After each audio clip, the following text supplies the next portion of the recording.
Efésios capítulo 1, versículos 1 e 2. Paulo, apóstolo de Cristo Jesus, por vontade de Deus, aos santos que vivem em Éfeso e fiéis em Cristo Jesus. Graça a vós outros e paz da parte de Deus, nosso Pai, e do Senhor Jesus Cristo.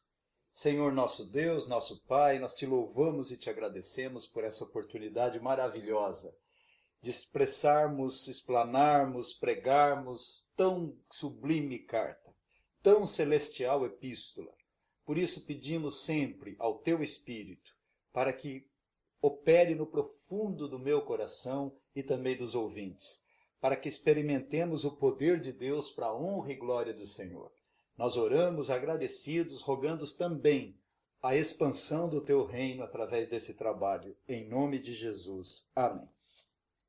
Meus ouvintes, tenho por certo que é um grande privilégio expor essa carta e ser exposto por ela.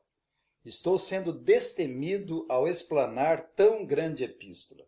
Por isso faço com grande temor, tremor e humildade, pois eu acredito ser o escrito mais celestial da Bíblia no tocante à obra de Deus na redenção do pecador, por intermédio de seu Filho Jesus Cristo.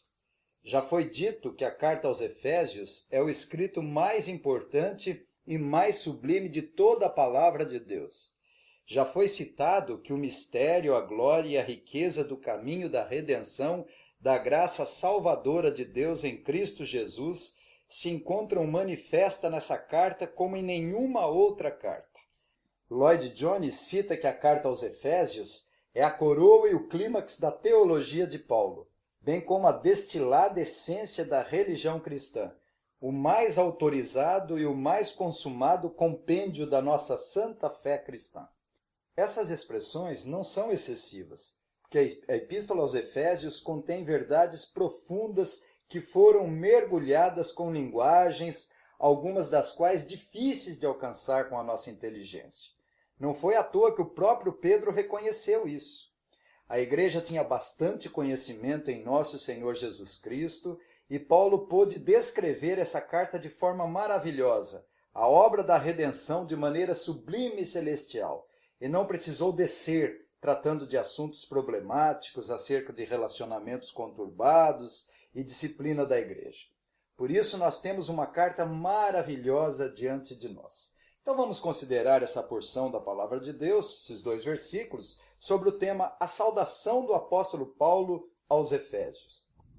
Paulo, apóstolo de Cristo Jesus, por vontade de Deus, aos santos que vivem em Éfeso e fiéis em Cristo Jesus. Graça a vós outros e paz da parte de Deus, nosso Pai, e do Senhor Jesus Cristo.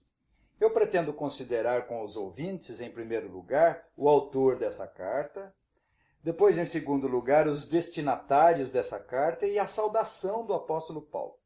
Com relação à autoria dessa epístola, é-nos dito que é Paulo, apóstolo de Cristo Jesus. Paulo estava preso em Roma quando escreveu essa carta, pedindo a Onésimo, escravo de Filemon, que levasse essa carta aos Efésios. Onésimo também aproveitou a viagem e levou a carta aos Colossenses, lá na igreja de Colossos, e depois foi ter com o seu senhor, Filemon, levando outra carta de Paulo que lhe rogara a seu favor. Paulo, apóstolo de Jesus Cristo, era um apóstolo nascido fora do tempo, e não houve qualquer apóstolo depois de Paulo, e, portanto, não há sucessores no colégio apostólico. Esse ofício era temporário e podemos afirmar isso por várias razões. Um apóstolo tinha que ter visto com os próprios olhos o Senhor Jesus ressurreto. Nós lemos acerca da escolha do apóstolo Matias em substituição ao morto Judas, em Atos capítulo 1, versículo 21. É necessário, pois, que dos homens que nos acompanharam todo o tempo que o Senhor Jesus andou entre nós, começando no batismo de João, até o dia em que dentre nós foi levado às alturas, um desses se torne testemunha conosco da sua ressurreição. Paulo disse aos Coríntios acerca da ressurreição do Senhor, depois disso foi visto por Tiago, mais tarde por todos os apóstolos, e afinal, depois de todos, foi visto por mim, como por um nascido fora do tempo. Está aí a primeira razão por que os apóstolos não tiveram sucessores. Um apóstolo tinha que ter testemunhado do Senhor Jesus ressurreto. A segunda razão por que os apóstolos não deixaram sucessores era porque um apóstolo deveria ser designado pelo próprio Senhor Jesus Cristo, como os 12 foram escolhidos, além de Paulo.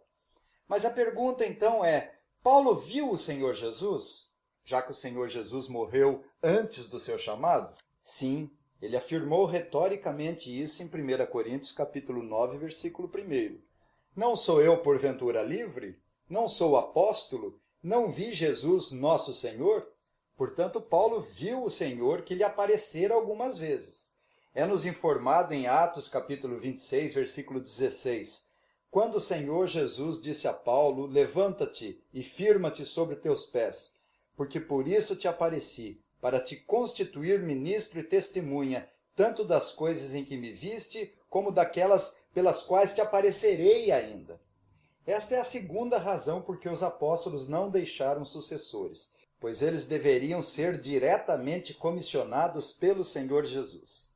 Existe ainda um número limitado dos apóstolos no céu, indicando que não é possível a herança dos apóstolos depois de Paulo.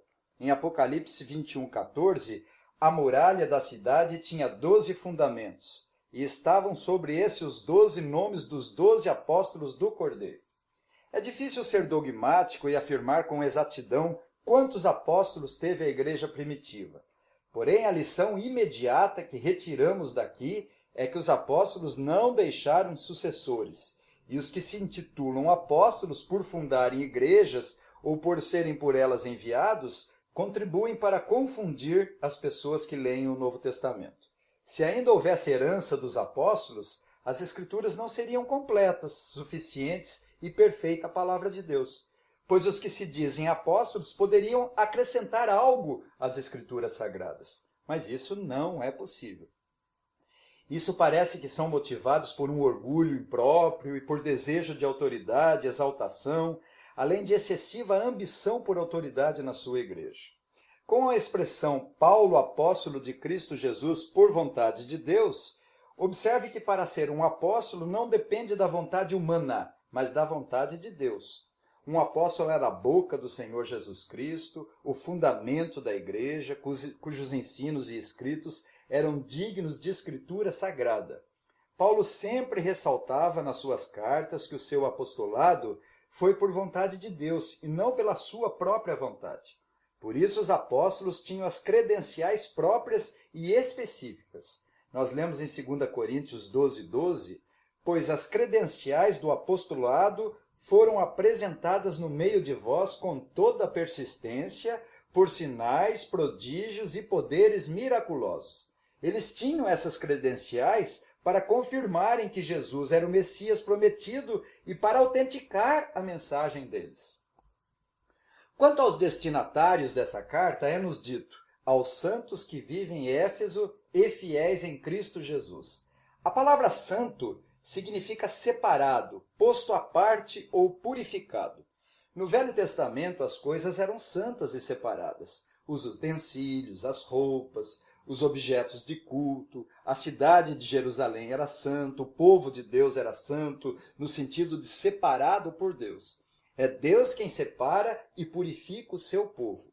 Os efésios eram santos não porque tinham mais problemas com pecado, mas porque Deus os havia escolhido, no versículo 4, predestinado e adotado segundo a sua livre vontade, no versículo 5, e redimido pelo sangue de Jesus, no versículo 8, para o louvor da glória da sua graça, no versículo 6. Portanto, os efésios foram postos à parte por Deus, que os separou desse mundo perverso e mau, purificando-os do pecado. Nós lemos no capítulo 2, versículo 1 e 3, Ele vos deu vida, estando vós mortos nos vossos delitos e pecados, nos quais andastes outrora segundo o curso desse mundo, segundo o príncipe da potestade do ar, do espírito que agora atua nos filhos da desobediência, entre os quais também todos nós andamos outrora segundo as inclinações da nossa carne, fazendo a vontade da carne e dos pensamentos, e éramos por natureza filhos da ira, como também os demais. Éfeso era uma metrópole, capital da província romana da Ásia, e ali ficava localizado o famoso e suntuoso Templo de Diana dos Efésios, que foi considerado uma das 7 maravilhas do mundo. Em Éfeso havia uma grande produção de artefatos, miniaturas e nichos, que se tornou uma especialidade no comércio. Havia lá muitas artes mágicas, práticas de necromancias, adivinhações, invocações de espíritos, feitiçarias, exorcismos. Em Atos 19, nos dá uma boa imagem da corrupção de Éfeso, tão dominada pela idolatria e o culto a Diana dos Efésios. Porém, os efésios estavam separados por Deus de todas essas imundícias. Essa é a chamada santificação definitiva ou de posição. Ou seja, os efésios foram santificados de uma vez por todas. Deus os trouxe para si, separando-os do mundo, libertando-os de Satanás e do pecado e recebendo-os como filhos amados. Paulo, apóstolo de Cristo Jesus, por vontade de Deus, aos santos que vivem em Éfeso. A posição dos efésios era outra, pois foram separados por Deus e receberam o Espírito Santo. Nós lemos no versículo 13 e 14 desse capítulo: em quem também vós, depois que ouvistes a palavra da verdade, o evangelho da vossa salvação, tendo nele também crido, fostes selados com o Espírito Santo da promessa, o qual é o penhor da nossa herança até o resgate da sua propriedade, em louvor da sua glória. Eles punham à prova os que se diziam apóstolos. Apocalipse 2, versículos 2 e 3 diz: conheço as tuas obras, tanto o teu labor como a tua perseverança, e que não podes suportar os homens maus, e que puseste à prova os que a si mesmos se declaram apóstolos e não são, e os achaste mentirosos. E tens perseverança e suportaste provas por causa do meu nome, e não te deixaste esmorecer. A igreja era madura e tinha capacidade de julgar quem era apóstolo e quem não era. Veja só que igreja diferente essa igreja dos Efésios. Eles comprovaram através do arrependimento, mudança de conduta, modificar o seu comportamento de acordo com a vontade de Deus. Nós lemos em Atos 19, versículos 17 e 19, chegou esse fato ao conhecimento de todos. Assim judeus como gregos, habitantes de Éfeso, veio temor sobre todos eles, e o nome do Senhor Jesus era engrandecido. Muitos dos que creram vieram confessando e denunciando publicamente as suas próprias obras. Também muitos dos que haviam praticado artes mágicas, reunindo seus livros, os queimaram diante de todos. Portanto, os efésios foram chamados santos por Paulo pela posição dada por Deus e pela ação do Espírito Santo na vida deles, que comprovavam através de uma filiação santa que eram filhos do Santo de Israel. Portanto, os efésios eram santos, separados por Deus e que tinham uma posição diferente dos pecadores, dos que andavam segundo o curso desse mundo e aprisionados por Satanás. E por isso, comprovavam através da habitação do Espírito Santo e pelo comportamento santo que era um povo separado. Mais ainda, meus ouvintes, Paulo diz que os efésios não eram apenas santos, mas fiéis em Jesus Cristo. Paulo, apóstolo de Cristo Jesus, por vontade de Deus, aos santos que vivem em Éfeso e fiéis em Cristo Jesus. A palavra grega para fiéis é pistos, que pode ser traduzido por crentes em Cristo Jesus. Sermos fiéis é sermos crentes. Da mesma forma como os efésios eram santos em posição, ou seja, colocados à parte por Deus para serem santos, eles eram também moralmente santos pelo poder do Espírito Santo e viviam uma vida de santificação e arrependimento e obediência. Assim também os efésios eram legalmente e moralmente crentes. Os efésios não eram fiéis porque não pecavam ou obedeciam perfeitamente à lei do Senhor Jesus, mas porque Deus os havia justificado pela fé e estavam em uma posição de fiéis, justos, santos, adotados e plenamente santificados. Os efésios eram fiéis porque a fé lhes foi outorgada pelo próprio Deus. Judas 3 diz: exortando-vos a batalhardes diligentemente pela fé, que uma vez por todas foi entregue aos santos. A fé é um dom de Deus. Jesus disse: a obra de Deus é essa, que creiais naquele que por ele foi enviado. Deus é quem dá a fé. No capítulo 2, versículo 8 diz: Porque pela graça sois salvos mediante a fé, e isso não vem de vós, é dom de Deus. A fé não foi evocada pela vontade dos efésios ou algo que pertenceu à autonomia deles, mas foi um dom soberanamente concedido por Deus. Mas, meus ouvintes, a Bíblia não tira a responsabilidade de ser fiel. Os efésios sabiam disso. Deus é fiel apesar da nossa infidelidade. Eles sabiam que tinham que ser fiéis até a morte para receber a coroa da vida, mas não é aquela fidelidade perfeita. O Espírito Santo nos assiste e nos ajuda a sermos moralmente fiéis, não no sentido completo e perfeito, repito, mas sinceramente fiel no Senhor Jesus Cristo, apesar dos pecados e mazelas dessa vida. Os efésios deveriam ser fiéis honestamente, apesar das tribulações e perseguições que sofriam. Portanto, esses eram os destinatários da carta, os efésios que eram santos e fiéis em Cristo Jesus. E, finalmente, temos a saudação de Paulo. Graça a vós outros e paz da parte de Deus, nosso Pai, e do Senhor Jesus Cristo. Essa é a melhor saudação que os efésios poderiam receber de Paulo. Não foi saúde, nem prosperidade, nada contra saúde e prosperidade.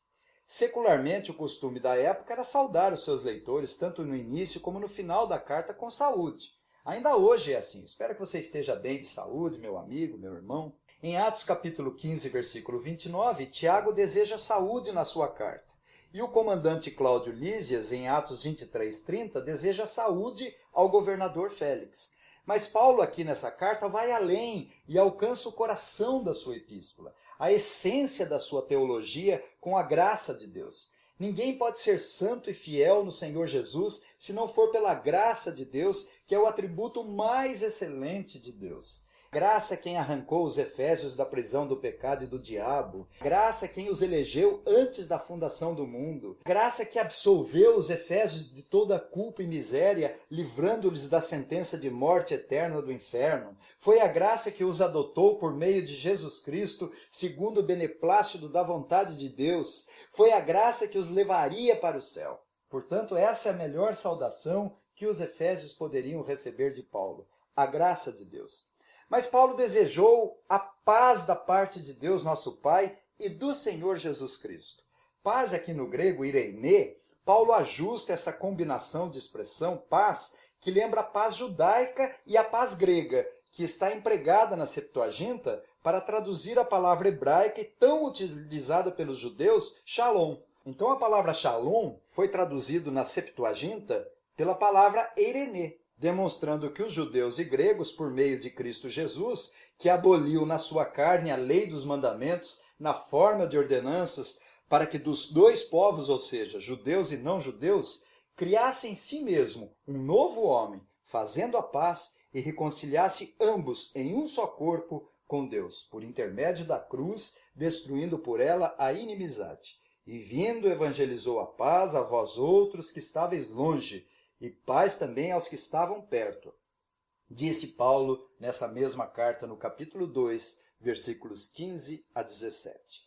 Quando Paulo deseja a paz da parte de Deus, nosso Pai, e do Senhor Jesus Cristo, essa paz esperada não é apenas no sentido estrito, abrangendo as relações sociais, para que os efésios experimentassem paz e não fossem mais perseguidos por Demétrio e outros, cuja profissão de artífice caiu em descrédito porque a igreja e a pregação de Paulo estavam enfraquecendo o comércio da idolatria naquela cidade, onde lemos no capítulo 19, versículos 28 e 29 de Atos.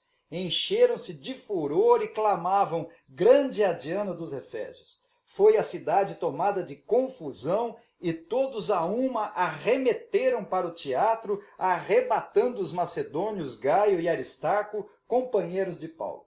Então essa paz, em contrário às confusões e perseguições, é desejável, mas a paz é mais profunda por ser fruto do Espírito Santo. Jesus é o príncipe da paz, e não vivia mais os efésios, mas agora Cristo vivia neles. Não há paz sem graça. A graça é a fonte e a paz é o rio que corre durante toda a vida cristã. A graça e a paz são as melhores bênçãos do mundo que podemos desejar a uma pessoa. Nem tanto saúde, prosperidade, mas desejar a maior bênção do mundo, que é a graça e paz. Graça a vós outros e paz da parte de Deus, nosso Pai, e do Senhor Jesus Cristo. Observe a origem dessa graça e paz que está em Deus Pai e no Senhor Jesus Cristo. Embora que o Espírito Santo não seja mencionado aqui, podemos deduzir. Toda essa carta está centralizada em Deus Pai por intermédio de nosso Senhor Jesus Cristo.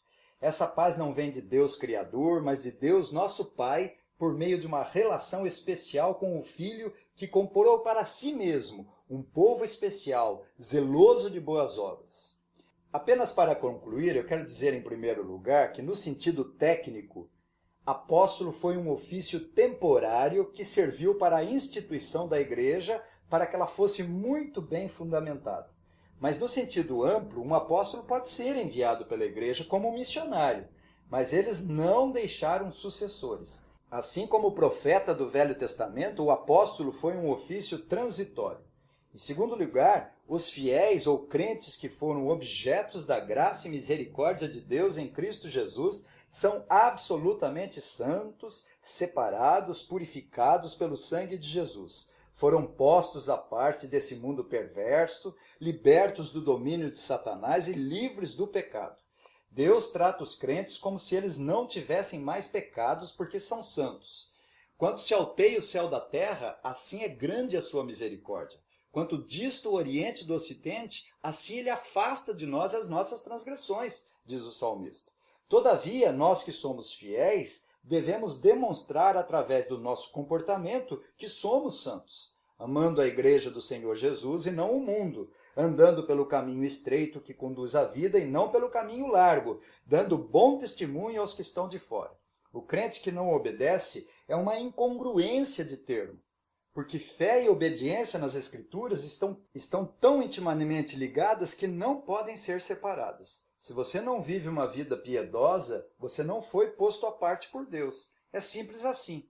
Mas não passa de um religioso que precisa se arrepender dos seus pecados porque tem sido um lobo devorador disfarçado de ovelhas.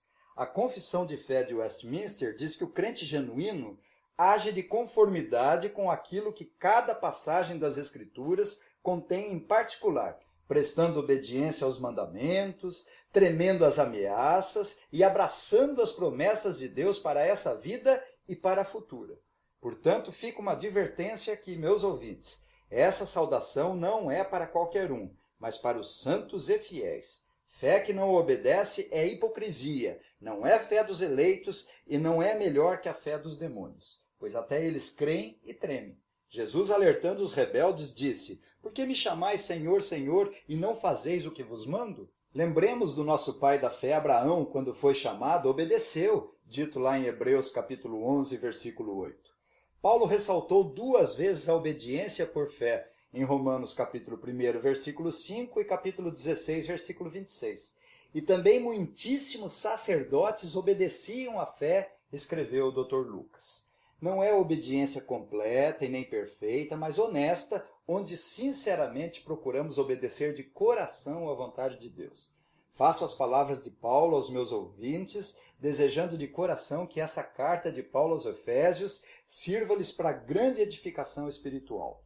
Paulo, apóstolo de Cristo Jesus, por vontade de Deus, aos santos que vivem em Éfeso, e fiéis em Cristo Jesus, graça a vós outros e paz da parte de Deus nosso Pai e do Senhor Jesus Cristo, a quem seja glória pelos séculos dos séculos. Amém.